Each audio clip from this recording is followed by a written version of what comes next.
So no, this video is not clickbait at all. There are changes coming to this channel.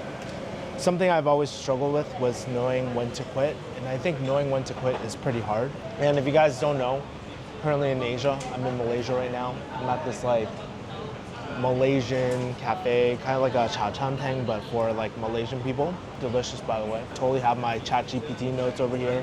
I've struggled with this channel for many, many years now. I've put in a lot of money, hired a lot of people, took a lot of courses, and it's paid off in certain ways, but as far as the growth of this channel, it's been pretty disappointing, honestly. But it wasn't until I came to Asia, and more specifically when I was in Japan, and Ali decided to end his accelerator. After looking at the numbers, it doesn't really make sense to continue with the accelerator. And so what we're probably going to do is shut it down effective probably 1st of February. Wow, okay, that was unexpected, but totally cool. Where I just had a lot of space to really reflect. And by the way, I figured out why quite recently, and that's why I'm shooting this video. And one of my good friends, April Lynn, she's in my mastermind, and she was saying like, yo, how are you feeling with all these changes? And not gonna lie, YouTube-wise, I've always felt super, super insecure. It's kind of like that butthole clenching moment when you're like, no, it hasn't been going very, very well because we haven't been uploading recently. We're getting to the point where we're uploading twice a week, and I just wasn't having fun with it. Just didn't feel like very sustainable anymore. And so I just took a break this last month and just started having fun. I started training jiu-jitsu every single day. I started making friends on the streets and taking pictures with them and stuff like that. And I realized how far I've come and how much I was like forcing this YouTube channel. I looked through the periods of channel, and there was that point where I felt like an emo, depressed boy trying to make something work. But I was like, I remember thinking like, why am I still doing this if I'm not really enjoying it? What's the point? And a part of the ego wants like, oh yeah, the clout to grow on YouTube. But honestly, the most reward, when I look back at all the years of doing YouTube, I've been on YouTube since I was 2015. I think the most enjoyable part was the ability to just connect with someone who was interested in YouTube, the ability to make friends all around the world. That has been so cool. I think the coolest part was going to Malaysia, seeing all my YouTube friends, both who still do YouTube and still quit, and just having friends all over the world. And it's just really, really cool to be able to do that. And I kept on thinking like, if I keep on going my current trajectory, then this channel is gonna really struggle. I'm probably gonna burn more money. It's not gonna be fun. It's not just sustainable, and it's just moving so slow. When I look at my channel, I'm just like, man, I'm just like trying too hard. No, like, have you ever had a friend who just like tries way too hard? That was me on YouTube. And when I look at my YouTube channel, it just felt like everything was a copycat, you know what I mean? And so here are kind of lessons I kind of learned from this like YouTube channel. I'll talk about the future plans of this. But something I really learned was like forcing growth really kills creativity, where, scratch that last part. ChatGPT was trying to do this 3-point format, but quite recently I looked back at all my videos and I saw the different phases, and I saw the most period of growth.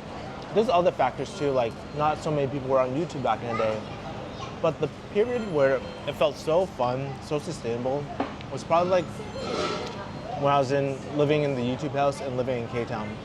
Those are the two happiest times of my life.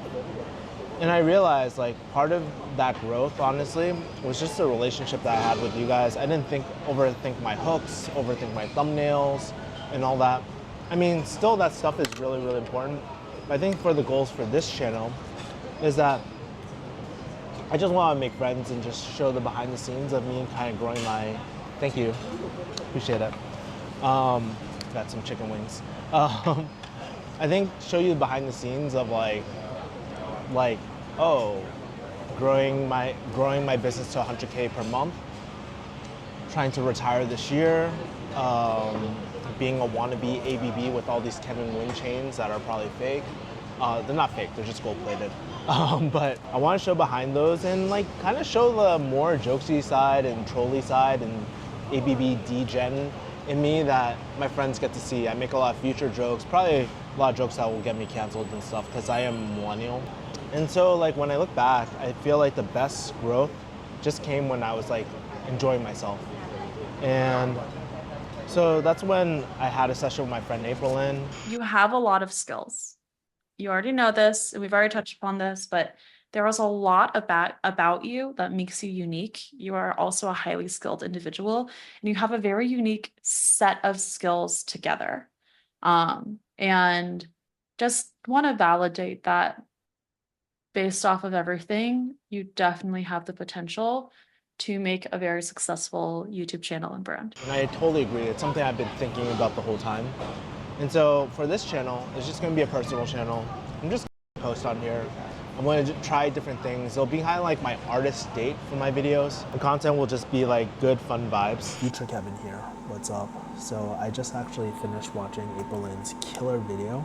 She changed the title on this, but it's basically how to make a killer YouTube channel in 2025, and she breaks down the strategy of how to do it. So sick. You gotta check this out. But I did one for kind of like the new show and my personal channel. And so with the personal channel, I'll show you the behind the scenes, but it's like making unhinged business insights for entrepreneurial ABBs and ABGs into self-improvement. I'm very reflective. I play between like the reflective and post, ABB, city boy, future meme type of person a lot in my real life. I know there's this rule on YouTube where, you know, you should only create videos that 80% of your audience will probably watch. And I do agree. But I think over the years, my audience, you guys that are watching, some of you guys like high ticket sales, some of you guys like my old pharmacy content. I think I really killed this channel by just switching so much. And it's okay. If you're kind of wondering like, oh, what is this personal channel gonna be? I think it's just gonna be pretty random, honestly. Posting these things that I personally want to see, and posting the videos that I would watch. Now I do have some videos that we already pre-shot, pre-planned. We're just gonna finish those up. But going forward, I just want to do like fun videos, like, oh, buying all Vanessa's like super boba and ranking them with ABGs, like things like that, or like tier rankings or different games and stuff like that. I've been really like I've been studying a lot of channels, like that library show, which is super quirky and fun by Derek Gerard or whatever. He's really interesting. But that is the content I kind of like to watch. I like to watch the long stream content, and then also like share the reflections I'm learning as I'm growing my business too. I really enjoyed the bedroom reflections, but as I was trying to get a video every single week, it was really hurting the creativity. So I might post on here like maybe twice, once every week or once every other week. I'm going to shoot for once a week, and just leave that. Now I've been kind of seeding this whole time, like, well, what are you going to do? Don't you still have this ambition for growth? And I do. I'm actually still planning it right now. I had a huge 2-hour session with like my friend April Lynn and a bunch of other people. I'm going to be starting a new channel. Hopefully, if the YouTube algorithm likes you and thinks that you'll like it, it'll get served to you. But yeah, I'm just done forcing this channel to be something that it's just not. At the end of the day, like, people kind of like don't want to see me for me, and that's okay, right? I'm not like a hot ABG or anything like that.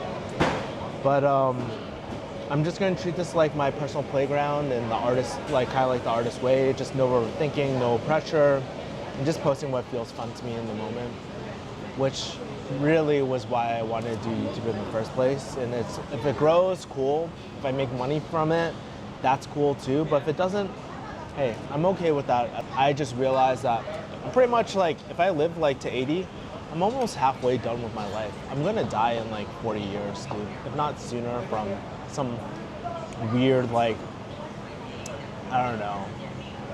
If I don't get hit by a car or something, hopefully I don't, knock on wood. But yeah, I'm going to be also starting another channel, a channel with a different format that is also going to be pretty fun and business related. But maybe I'll talk about it more later when I have it more fleshed out. But if you've been here for a while, I just want to say, guys, I appreciate you. how crazy is it that I have my 2017 camera, like, and I'm staring into it. It's not the exact same one, but the same model that I bought in Japan. And it feels very nostalgic being able to just yap to the camera. And so yeah, I think at the end of the day, like, if you're still here after all these years and after all these pivots, just know that, hey, I appreciate you guys. I hope you appreciate the new formats. And I also appreciate something that I'm not sure if my team will watch this, but for the team people, both in the past and today, just know that I appreciate you guys too. I know we've had so many pivots with the channel. For the current team I have, I'm gonna do my best to, like, keep you guys for life and pay you more, and I have all these dreams of really hitting your goal financial numbers too, man. And that stuff is really, really important to me. Just a last side comment.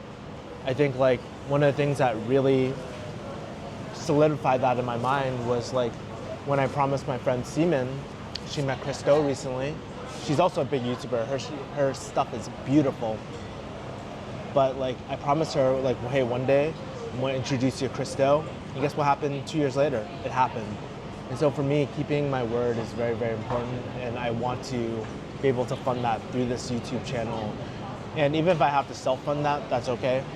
But I just want to really bless up the people around me and kind of document the journey and stuff. Yeah, I know, it's so fucking cliche. Everybody says, oh, document the journey, but honestly, fucking corny as fuck. But it is true, like, I think about those moments with my dad, or the moments with my dad, or the moments with my, with, like, friends who are no longer here. Can you believe it?